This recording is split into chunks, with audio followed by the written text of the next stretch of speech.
दिनांक 13 जनवरी को कैरव गांधी, जो कि CH एरिया बिष्टुपुर के रहने वाले हैं, उनका अपहरण कुछ अज्ञात अपहरणकर्ताओं द्वारा किया गया था और उसके बाद इस संबंध में बिष्टुपुर थाना कांड संख्या 5/26 दर्ज किया गया था। इस कांड में 2 चैलेंजेस जमशेदपुर पुलिस के सामने थे। एक तो अपहृत की सकुशल बरामदगी और अपहरणकर्ताओं की धरपकड़ के बाद गिरफ्तारी। इन दोनों ही पॉइंट्स पे लगातार काम किया जा रहा था। परिजनों को अपहरणकर्ताओं द्वारा कांटेक्ट करने की कोशिश भी की गई थी, जैसा कि FIR में है, और इसमें रैंसम फ्रंट पर परिजनों से क्या नेगोशिएशन हुआ है उस बात की हम लोगों को आधिकारिक जानकारी नहीं है। वो परिजनों द्वारा हमको डिस्क्लोज नहीं किया गया है, लेकिन जहां तक इन्वेस्टिगेशन आया है कि उस फ्रंट पर कोई भी डेवलपमेंट नहीं हुआ था। इस बीच हम लोगों को समय मिल गया था ये काम करने का कि हम कैरव की लोकेशन पता कर पाएँ या अपहरणकर्ताओं का पता लग पाए। इस मामले में DGP madam, zonal ADG sir की भी लगातार ब्रीफिंग और मॉनिटरिंग की जा रही थी। रेंज DIG सर का भी इसमें मॉनिटरिंग की जा रही थी और इसमें स्पष्ट निर्देश थे कि हम लोग की सर्वोच्च प्राथमिकता होनी चाहिए कैरव की सकुशल बरामदगी। तो उसके लिए लगातार हमारी जो टीम्स थी, इसमें जो हम लोगों का टेक्निकल सर्विलेंस था, जो भी हमारा इंटेलिजेंस गैदरिंग थी, जो भी इन्वेस्टिगेशन इसमें हम लोगों ने किया था, डिफरेंट गैंग्स पर भी हम लोगों ने काम किया था, लोकल इनपुट जनरेट किया था, दूसरे राज्यों के गैंग्स के बारे में भी जो जानकारियां एकत्रित की थी, उसके आधार पे जब हम लोगों ने इसमें जीरो इन किया तो कुछ छापामारी हम लोगों ने इसमें किया और उसके बाद अपहरणकर्ताओं पर दबाव बनने लगा, क्योंकि कुछ दिन भी हो गया था, फैमिली फ्रंट से उनका कोई डेवलपमेंट नहीं हो पा रहा था और पुलिस का दबाव लगभग बढ़ता जा रहा था। इस बीच हमको कल एक सूचना प्राप्त हुई, महत्वपूर्ण सूचना प्राप्त हुई कि ये लोग अपनी लोकेशन शिफ्ट कर सकते हैं। एग्जैक्ट कब करेंगे, कैसे करेंगे, कहाँ करेंगे, इसकी सूचना हम लोग को पिन पॉइंट सूचना नहीं थी, लेकिन उसके बाद हम लोगों ने अपनी टीम के साथ बैठकर उस पर वर्कआउट किया, चीज़ों को जीरो इन किया, समय को, क्षेत्र को हम लोगों ने अपने इन्वेस्टिगेशन के अनुसार कि कहाँ हो सकते हैं, कैसे हो सकते हैं, और डिफरेंट पॉइंट्स पर हमने अपनी टीमों को सतर्क कर रखा था।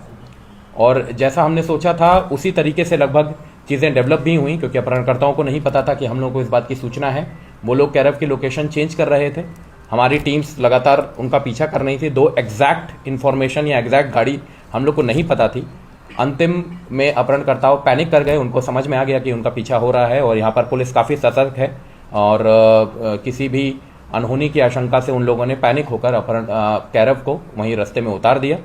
और हमारी टीम जो आगे से आ रही थी, उस टीम ने कैरव को सकुशल बरामद किया। उनके परिजनों से सकुशल कैरव की बात कराई। परिजनों ने हमें अनुरोध किया कि कैरव लगभग 13 दिन से घर में नहीं है, तो उनको कहीं थाना या पुलिस ऑफिस ना ले जाकर सबसे पहले उनको परिजनों से मिलाया जाए, और इसीलिए जमशेदपुर पुलिस की टीम के द्वारा उनको सबसे पहले उनके परिजनों के सुपुर्द किया गया। वो एकदम सकुशल है। उनके द्वारा यह भी बताया गया है कि किसी भी तरह की मारपीट या अब्यूजिव बिहेवियर उनके साथ नहीं किया गया, किसी भी तरह का टॉर्चर उनके द्वारा नहीं किया गया है। अपहरणकर्ता कौन है, इसकी पहचान अभी पूरी तरीके से नहीं हो पाई है। हम लोग उस पॉइंट पर काम कर रहे हैं, जल्दी ही हम लोग को उस पर सफलता मिल पाएगी। अपहृत कैरव गांधी मानसिक रूप से बिल्कुल अभी स्वस्थ है, वो बात भी कर रहे हैं और हम आशा करते हैं कि आने वाले दिनों में उस ट्रॉमा को वो भूल भी जाएंगे। साथ ही साथ अब हम लोगों का जो इसमें चैलेंज है वो सभी अपहरणकर्ताओं की गिरफ्तारी है। उसके लिए लगातार हम लोग छापामारी कर रहे हैं। जो भी इनपुट्स जनरेट हुई है, जो भी हमें परिजनों से सूचना मिली है, कैरव से सूचना मिली है, उसके आधार पर इस पर काम चल रहा है। क्या बताया?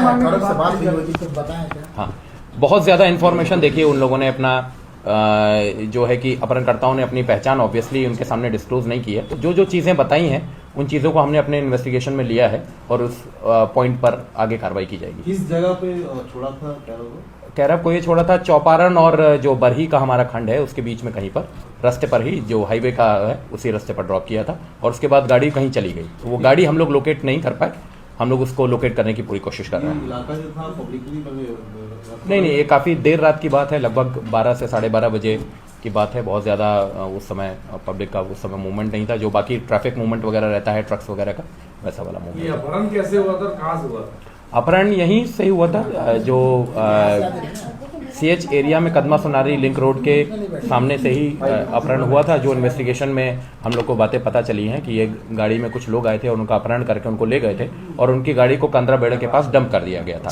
तो ये इसी इन्फॉर्मेशन पे हम लोगों ने आगे भी काम किया है, सीसीटीवी फुटेज पर भी हम लोगों ने काम किया है। सर, क्या कुछ बताया है कि कितना लोकेशन देखिए चेंज हुआ अभी या कुछ भी ऐसा? देखिए अभी क्योंकि आज ही वो हुए हैं, उनके परिजनों की भी ये दरख्वास्त थी कि उनको फैमिली के साथ थोड़ा सा टाइम दिया जाए।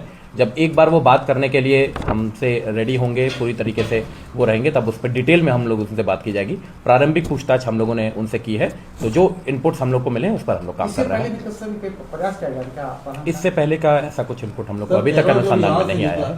सर कह लो यहाँ से जब निकले घर से तो रास्ते में उन्हें किस तरह से ट्रैप किया, ये तो कह लो बताया होगा ना कि कैसे उनको ट्रैप किया गया। हाँ, रास्ते में वही उन्होंने बताया कि एक कार में कुछ लोगों के द्वारा उनको रोका गया और उनको बोला गया कि कुछ इशू हुआ है, आपको तुरंत हमारी गाड़ी में बैठना पड़ेगा, और उनको उस गाड़ी में बैठा के दूसरी गाड़ी में दूसरा अपहरणकर्ता उनकी गाड़ी को चला रहे थे और आगे अपहरणकर्ता चला रहे थे। इस्तेमाल किया गया था जो आ रहे थे बात। देखिए इन्वेस्टिगेशन में तो वही सामने आया है, हम इस पर भी काम कर रहे हैं। इन्वेस्टिगेशन अभी तक के इन्वेस्टिगेशन में बात सामने आई है। पुलिस के वाहन नहीं है, पुलिस ये बेसिकली मास्करेड किया गया था, पुलिस का वाहन नहीं है वो, उसको पुलिस का स्टिकर वगैरह लगा के मास्करेड किया गया था। ये गैंग कहाँ का है? ये अभी गैंग अभी अपहरणकर्ताओं की आइडेंटिफिकेशन फ्रंट पे ही काम चल रहा है। गैंग कौन सा एग्जैक्टली एक बार जब कुछ गिरफ्तारियां हो जाएंगी तो हम लोग बता पाएंगे। अभी ये नहीं बता पाएंगे exactly at this point of moment किस राज्य के हैं, हम लोग ये नहीं बता पाएंगे। सर क्यों किए थे, क्या पैसे के लिए? हेलो सर, रेड किस स्टेट में हुआ? रेड काफी स्टेट्स में हुआ है, जितने भी हमारे नेबरिंग स्टेट्स हैं, उड़ीसा से लेके बंगाल, झारखंड, बिहार, हर जगह हम लोग रेड्स कर रहे थे और उसका काफी दबाव था। पैसे की जो बात आ रही थी सामने से, देखिए इनिशियली जो कांटेक्ट किया गया था वो रैंसम के लिए कांटेक्ट किया गया था, बट देन क्या अमाउंट था, उस पर क्या डेवलपमेंट हुआ, फैमिली ने भी उस पर खास कोई रिस्पॉन्ड नहीं किया था, इसीलिए इतना दिन भी लग रहा था। फैमिली इस पर काफी सशक्त थी कि उनको रैंसम पे नहीं करना है।